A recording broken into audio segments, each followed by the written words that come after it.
Go ahead. You asked me a question a minute ago about whether 10% carboxyhemoglobin was dangerous. And of course, I answered it yes. What's the significance of 10% carboxyhemoglobin when we're talking about the typical standard carbon monoxide detector? Okay, so there is discussion, although I suspect with the current change in Washington, this will not happen. But there was discussion about both the CDC and the United States Consumer Product Safety Organization putting pressure, or at least encouraging, the UL laboratories to revise their indoor carbon monoxide alarm standards.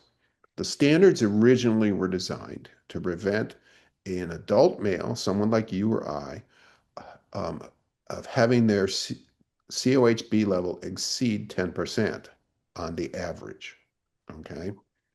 And the problem with the 10% standard is that's the place where we know we start to have significant percentage, approaching 40% of the people who get exposed to that and get sick, having permanent brain damage. So we've designed the standard so that essentially we've given people a helmet that will only prevent a severe brain injury in 220-pound adult males, but it doesn't protect the 300-pound guys who are playing in a football game.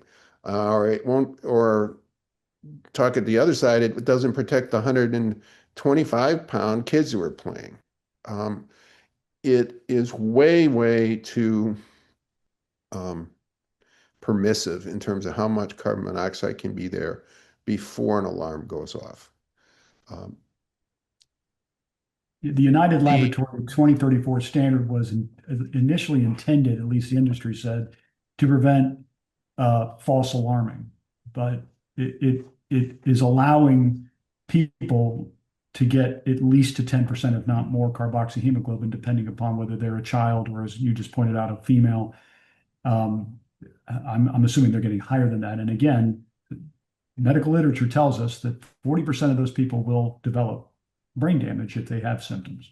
And it's not a coincidence that most of the research that's been done in the United States on carbon monoxide, and the places where there's probably been the greatest understanding of the danger of carbon monoxide, is in the mountain states, the mountain time zone, in states where the altitude is 4 to 10,000 feet. And the 10% standard is only good at sea level. So I live at 400 feet. You live at what, 50 feet?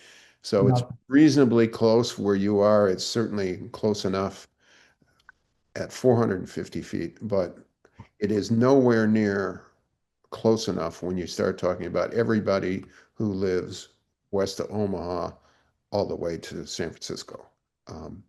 It is just not an adequate standard. But that's assuming this alarm I have in my hand would go off when I got to 70, right? Because the 10% standard is really designed around 70 parts per million for an hour or two. That's the theory of it. But in reality, you can get 149 parts per million for 3 hours and 59 minutes before that thing has to go off. And why the alarm is not made to go off as soon as it gets to 70 or 90 or whatever the compromise number, and in the European Union, I think the number is 50. Why it doesn't go off when it hits a set amount instead of waiting until it's been at that amount for a certain period of time. And if it drops back below that amount at any time during the alarming period, it resets. Yeah, so you can be in 70% carbon monoxide, ambient carbon monoxide. 70 parts per million. What did I say? 70%? 70 parts per million. You cannot live in 70% carbon monoxide. Right. You could be in 70 parts per million ambient carbon monoxide in the ambient air, and sitting there for a lot longer than what the standard would alarm at, because it keeps dipping its measurement down below 70, and then it goes right back up. So you're getting hit with carbon monoxide at a dangerous level over and over again, and the alarm's not telling you that there's anything wrong.